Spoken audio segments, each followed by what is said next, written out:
예수께서 그들에게 이르시되 내가 진실로 진실로 너희에게 이르노니 아들이 아버지께서 하시는 일을 보지 않고는 아무것도 스스로 할 수 없나니 아버지께서 행하시는 그것을 아들도 그와 같이 행하느니라. 아버지께서 아들을 사랑하사 자기가 행하시는 것을 다 아들에게 보이시고 또 그보다 더 큰 일을 보이사 너희로 놀랍게 여기게 하시리라. 아버지께서 죽은 자들을 일으켜 살리심같이 아들도 자기가 원하는 자들을 살리느니라. 아버지께서 아무도 심판하지 아니하시고 심판을 다 아들에게 맡기셨으니 이는 모든 사람으로 아버지를 공경하는 것 같이 아들을 공경하게 하려 하심이라. 아들을 공경하지 아니하는 자는 그를 보내신 아버지도 공경하지 아니하느니라.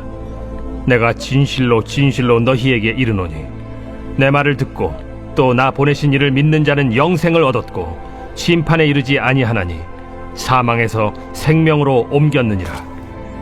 진실로 진실로 너희에게 이르노니 죽은 자들이 하나님의 아들의 음성을 들을 때가 오나니 곧 이때라. 듣는 자는 살아나리라. 아버지께서 자기 속에 생명이 있음같이 아들에게도 생명을 주어 그 속에 있게 하셨고 또 인자됨으로 말미암아 심판하는 고난을 주셨느니라. 이를 놀랍게 여기지 말라. 무덤 속에 있는 자가 다 그의 음성을 들을 때가 오나니 선한 일을 행한 자는 생명의 부활로 악한 일을 행한 자는 심판의 부활로 나오리라. 존귀하신 하나님 아버지 감사합니다. 오늘도 1월 16일 목요일 우리 특별 새벽 기도회 10일차 우리 현장에서 또 줌으로 또 삶의 자리에서 함께 예배하는 우리 모든 성도들을 축복하시고 오늘도 내게 주시는 이 거룩하신 하나님 말씀 앞에 나에게 허락하시는 주의 음성을 들을 수 있는 그런 축복된 아름다운 하루가 되기를 간절히 원합니다. 오늘도 말씀하여 주옵소서. 주의 종들이 듣고 또 함께 순종하며 우리의 삶에 적용함으로 오늘도 거룩의 과정을 주 안에서 아름답게 살아내는 복된 하루가 되기를 간절히 원하며 예수 그리스도의 존귀하신 이름으로 축복하며 기도합니다. 아멘. 우리 사랑하는 브릿지 가족 여러분, 오늘 우리 특별기도의 10일차 우리 아버지와 아들이라고 하는 제목으로 오늘 요한복음 5장 19절에서 29절의 말씀을 중심으로 함께 말씀 나누려고 합니다. 오늘 우리가 함께 다루게 될 이 본문은 예수님 입장에서 볼 때는요, 굉장히 중요한 본문이라고 저는 생각이 되는데 그 이유는 어떤 저의 느낌이나 추측으로 제가 드리는 말씀이 아니라 오늘 본문에 와서야 드디어 자신을 반대하고 심지어 죽이고자 마음까지 먹었던 유대인들에게 예수님이 하고 싶었던 말씀을 하시는 장면이 오늘 등장하고 있기 때문입니다. 자, 그런데 예수님이 유대인들에게 하고자 하셨던 말씀 그 앞부분에 오늘 본문에 보니까 어떤 표현을 쓰고 계시냐면 19절의 말씀에 보니까 진실로 진실로라고 하는 표현이 나옵니다. 자, 이 표현이 바로 오늘 우리의 말로 표현하면 아멘, 아멘이라고 하는 의미 아니겠습니까? 그러니까 예수님 자신이 어떤 존재인지를 확연하게 드러내면서 그 내용에 대한 예수님의 확고한 의지 그리고 확신을 드러내주고 있는 내용이기 때문에 오늘 본문의 말씀은 굉장히 중요하다라는 것이죠. 자, 그렇다면 예수님께서 확고하게 유대인들에게까지 자신의 의도와 의지 그리고 확신을 드러내주는 바로 그 내용, 그 주제가 무엇인가? 자, 오늘 19절과 20절의 말씀을 통해서 우리가 알 수 있는 한 가지 사실은요. 예수님이 이 땅에 오셔서 행하시는 그 모든 일들은 예수님 스스로가 결정하고 단행한 일이 하나도 없다라는 겁니다. 그러니까 예수님이 하신 모든 일들은 예수님께서 아버지 하나님으로부터 경험되어진 일이라는 거예요. 예를 들면 성부 하나님께서는 창조 때부터 우리 성자 예수님께 베풀어 주신 풍성한 사랑이 있었습니다. 성경은 성부 하나님과 성자 예수님 사이에 어떤 관계가 있었는지에 대한 계시를 이 사랑이라는 것 말고는 허락하신 것이 없다라는 사실이에요. 그런데 예수님은 아버지 하나님으로부터 받은 그 풍성한 사랑을 자신에게만 고이 간직하고 온 것이 아니라 이 세상에 오셔서 아버지로부터 받은 그 사랑을 인간들을 위해 똑같이 베풀어 주시고 흘려보내고 계셨다라는 겁니다. 자, 그래서 성경이 표현하는 것이 뭐냐면 아들을 만난 자가 아버지를 만난 자다. 아들을 본 자가 곧 아버지를 본 자다라고 표현하는 이유가 무엇이냐면 예수님께서 세상에 보여주시는 그 모든 사랑의 근원은 예수님이 아버지 하나님으로부터 받은 바로 그 사랑과 동일하기 때문이다라는 겁니다. 그러니까 예를 들면 제 아내가 음식을 이렇게 만들어주지 않습니까? 그러면 가끔 장모님께 전화를 해서 어떤 음식에 어떤 양념을 넣어야 되는지, 뭐 어떤 재료를 써야 하는지 등등의 비법을 좀 배워요. 자, 그러니까 아내가 만들어주는 음식의 맛은 거의 전부 다 어디서 오는 거냐면 장모님의 비법으로부터 오는 겁니다. 자, 그러니까 처갓집에 가서 음식을 먹으면 그 맛이 곧 집에서 먹는 음식 맛하고 똑같다라고 느껴질 때가 굉장히 많은 거죠. 자, 바로 이겁니다. 도대체 하나님은 누구시냐? 그리고 그분의 사랑은 도대체 무엇이냐? 라고 질문을 했을 때, 여러분, 이게 추상적이지가 않아요. 그러니까 하나님을 알고 싶은 사람, 하나님의 다음 없는 사랑이 무엇인지를 알기 원한다면, 여러분, 말씀을 펴시고 예수님이 우리에게 베풀어 주신, 나에게 베풀어 주신 사랑이 무엇인지를 알면 되는 겁니다. 이유는 예수님이 베풀어 주신 그 사랑은 동일하게 우리 예수님이 아버지 하나님으로부터 받은 사랑이기 때문이에요. 그러니까 성경을 통해서 예수님을 믿으면 자동적으로 하나님을 알게 되는 것이고 하나님을 믿게 되는 겁니다. 자, 그러니까 이런 사람이 있지 않습니까? 나는 예수님은 알겠는데, 예수님은 진짜 믿겠는데 사실 하나님은 아직 못 믿겠어. 여러분, 이 말은요, 내가 아직도 예수님을 100% 믿지 못했다라는 것을 반증하는 겁니다. 이유는 예수님의 사랑, 예수님의 은혜, 예수님의 섬김, 이 모든 것들은 바로 성부 하나님, 아버지 하나님이 예수님에게 베풀어 주셨던 사랑이고 은혜고 섬김, 이것들과 동일하다라는 이야기입니다. 자, 여기서 우리가 주목해야 할 것이 있는데요. 자, 아버지 하나님께서 아들 예수님께 하신 일 가운데 사랑이 아니었던 것은 단 하나도, 여러분, 단 한순간도 없었습니다. 이 말은 예수님이 이 땅에서 경험하시는 그 모든 것은 하나님의 사랑이었다라는 거예요. 자, 그런데 그 사랑 중에 오늘 본문 20절에서 말하는 것이 무엇입니까? 예수님이 하신 일들 가운데 하나님의 사랑이 나타나는 순간 그 사랑을 놀랍게 여긴다는 거예요. 자, 그렇다면 왜 예수님을 통해서 드러나는 사랑이 우리를 놀라게 할까요? 자, 그 이유가 21절에 이렇게 기록되어 있는데 제가 한번 읽어볼 테니까 한번 들어보세요. 아버지께서 죽은 자들을 일으켜 살리심 같이 아들도 자기가 원하는 자들을 살리느니라 라고 하는 말씀입니다. 이게 구속사적인 입장에서는 굉장히 중요한 말씀이에요. 아버지께서 죽은 자들을 일으켜 살리심 같이 아들도 자기가 원하는 자들을 살리느니라. 한번 보세요.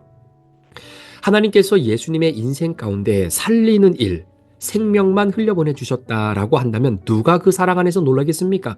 당연히 아버지가 아들을 사랑하니까 당연히 그 사랑 안에 모든 것이 다 담겨져 있겠죠.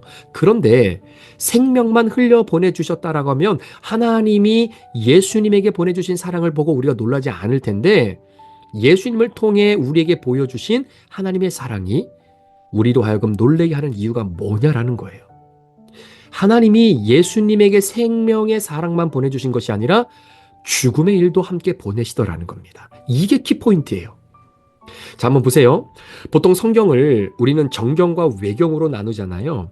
자, 우리는 정경으로 선택된 성경 66권만이 하나님의 말씀으로 인정하고 그걸 받아들이고 믿고 그 말씀을 따라 삽니다. 그런데 정경 아닌 외경에는요, 정경에 기록되지 않는 여러 가지 내용들이 많아요. 참고로 예수님의 어린 시절을 정경 안에서는 깊이 다루지 않습니다. 누가복음 외에는 말입니다. 그런데 외경에 보면 이런 내용이 굉장히 많이 나와요. 예수님께서 이 땅에서 어린 시절을 보내실 때 늘 하나님의 생명, 즉 살리는 사역을 지속적으로 해 오십니다. 자, 그 외경에 보면 이런 내용이 있다고 해요. 예수님이 어릴 때 길을 걸어가시는데 그만 길바닥에 새 한 마리가 죽어 있는 겁니다. 이때 어린 예수님의 마음이 얼마나 많이 아팠나 봐요. 그래서 예수님이 그 죽은 새를 가만히 두 손에 가지런히 놓고 너무나 불쌍해서 그 죽은 새를 어루만져 주니까 글쎄 그 죽은 새가 살아나더라는 겁니다. 자, 그만큼 외경에는요, 예수님의 살리는 사역, 자, 그것이 성인된 시기나 어렸을 때나 상관없이 늘 살리는 사역을 해 오신 거죠, 우리 예수님이. 자, 그런데 하나님의 계시의 말씀이라고 믿는 이 정경 안에 있는 내용을 보면요, 참 이상해요. 예수님이 이 땅에서 공생애를 시작하실 때 제일 처음으로 하셨던 것이 뭡니까? 바로 세례를 받고 난 이후에 성령의 인도함에 따라 마귀에게 시험을 받으세요.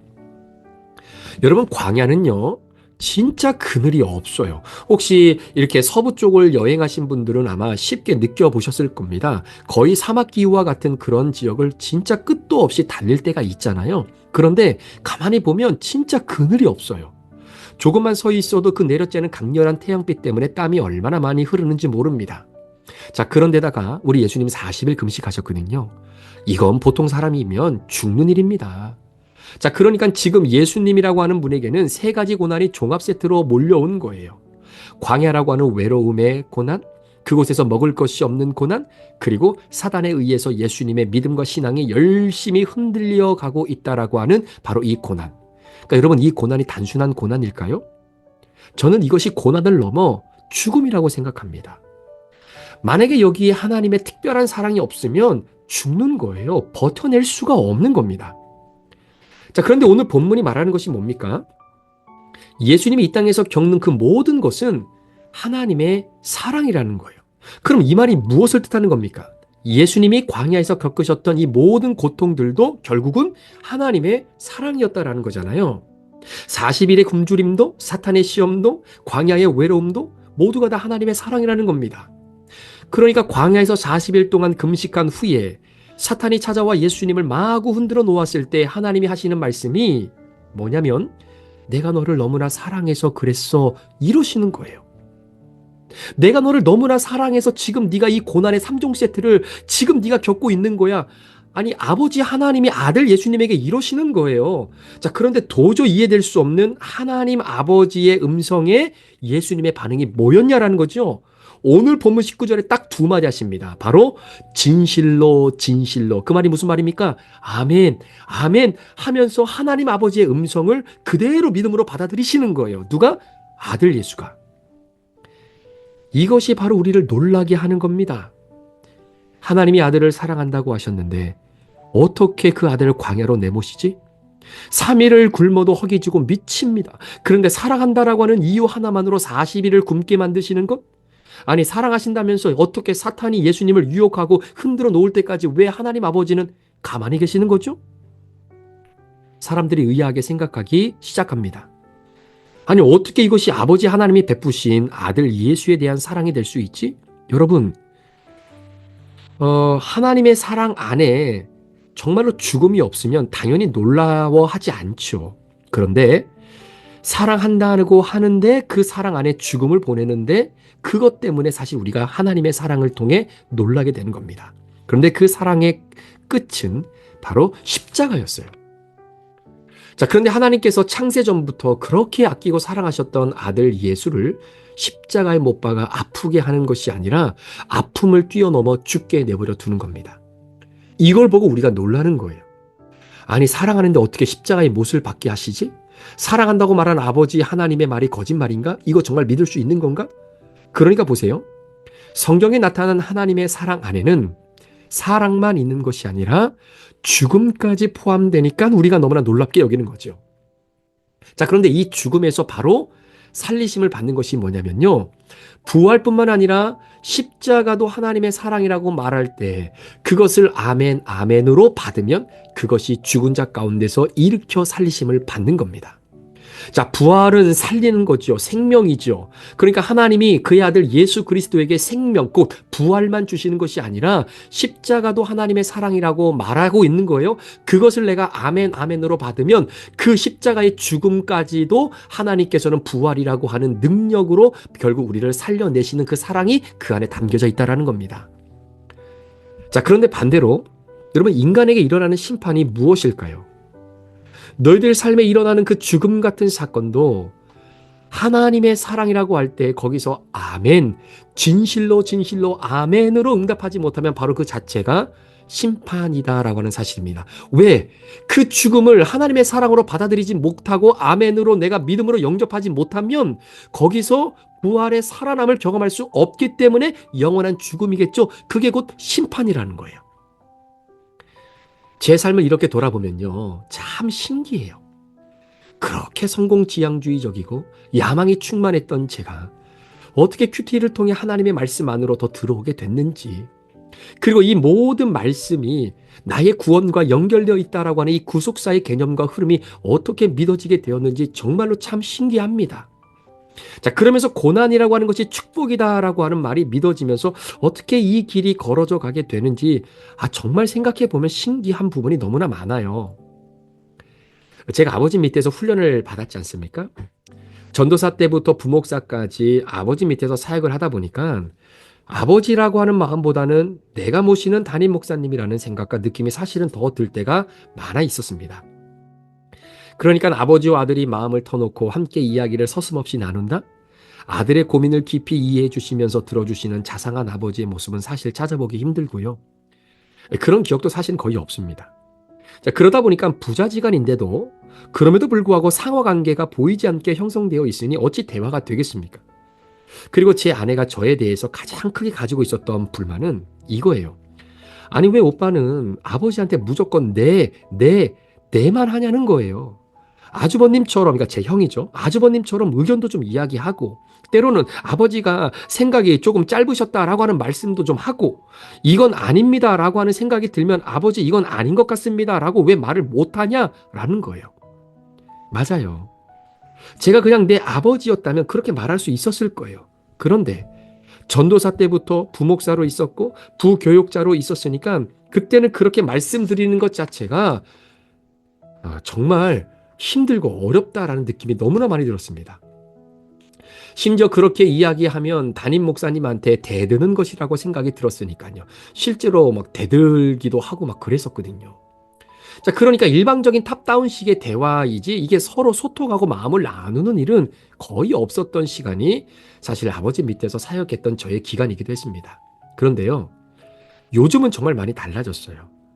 아버지도 그렇고 저도 그렇고 이제는 시간이 좀 지나고 또 아버지도 연세가 들어가면 들어갈수록 훨씬 더 마음의 여유도 좀 있으시고 그래서 아버지와 소통이 좀 가능해지고 대화가 가능해진 겁니다.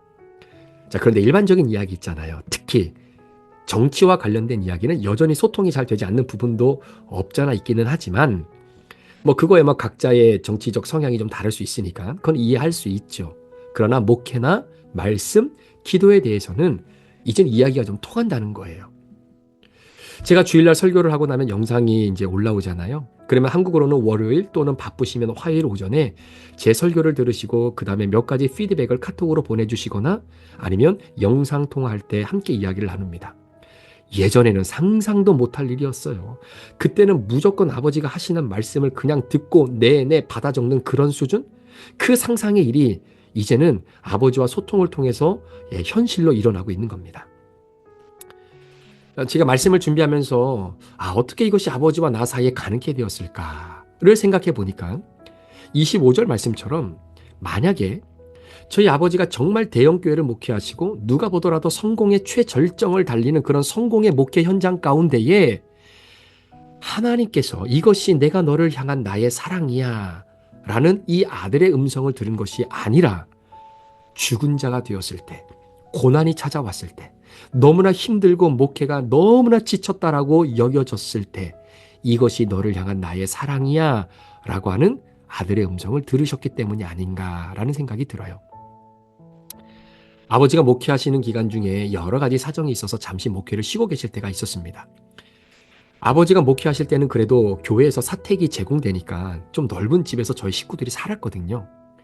그런데 목회를 잠시 쉬는 동안에는 사택이 제공이 안 되니까 결국에는 지하에 방 2개짜리로 옮겨서 살아갈 수밖에 없는 상황이 맞닥뜨리게 된 겁니다. 이때 아버지는 아침 일찍 나가셔서 저녁 때쯤 들어오신 것으로 제가 기억을 하고요.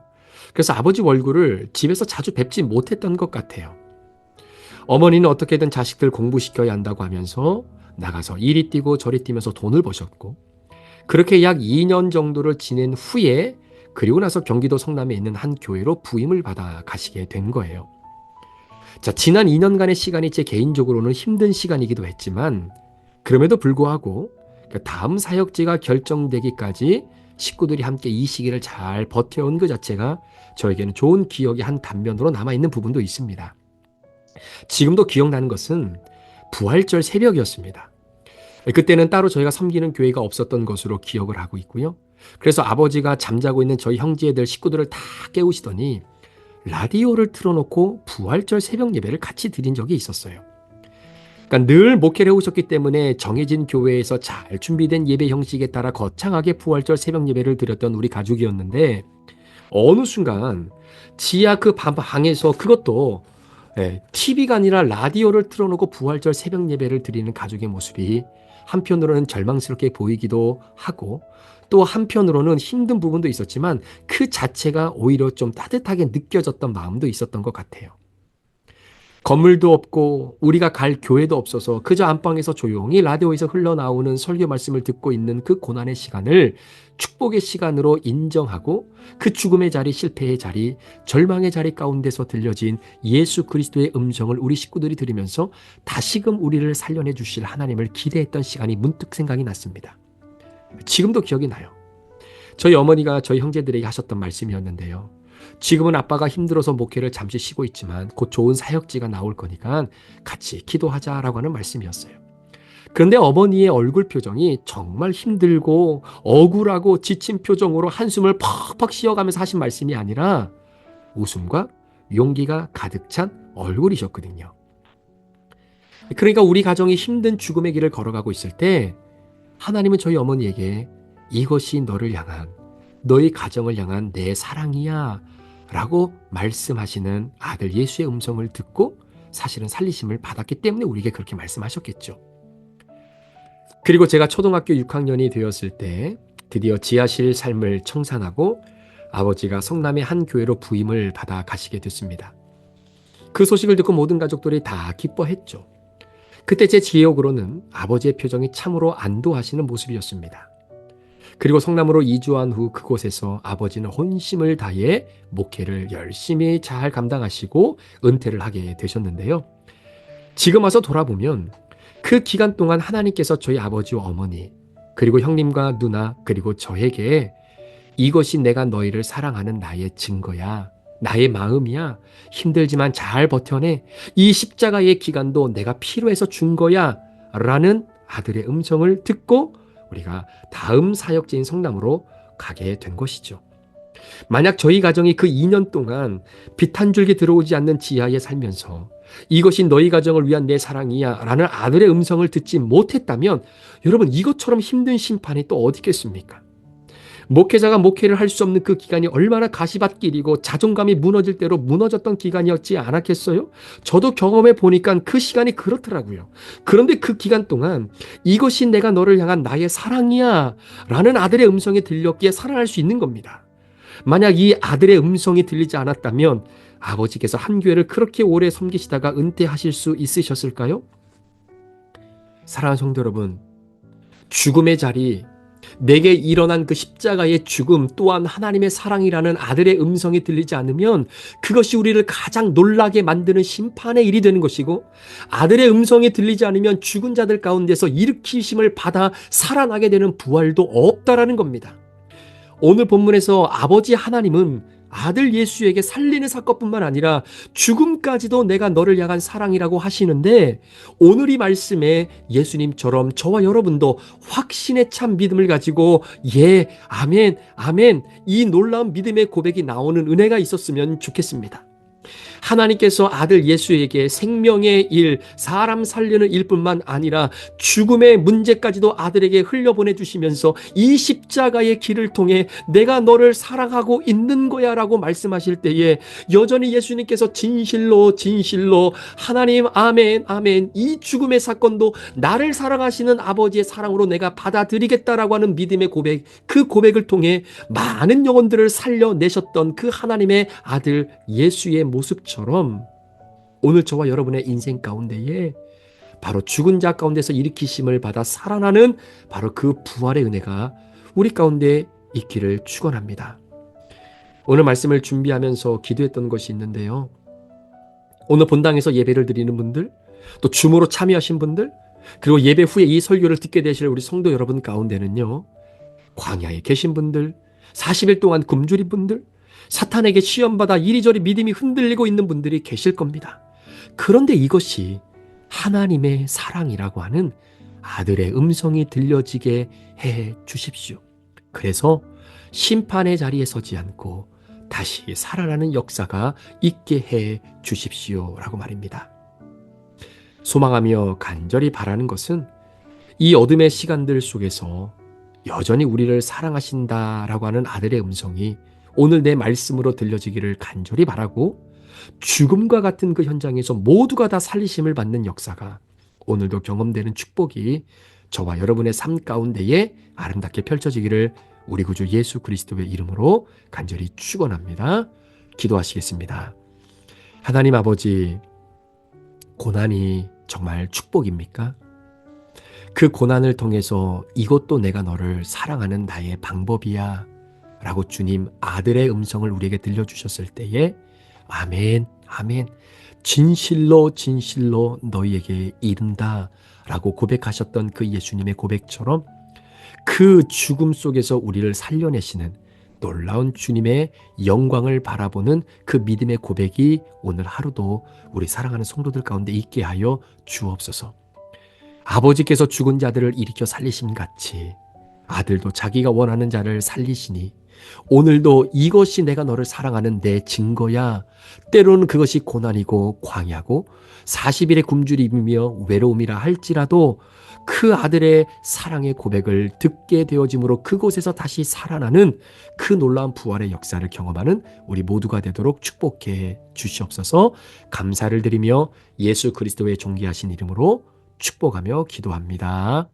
아멘.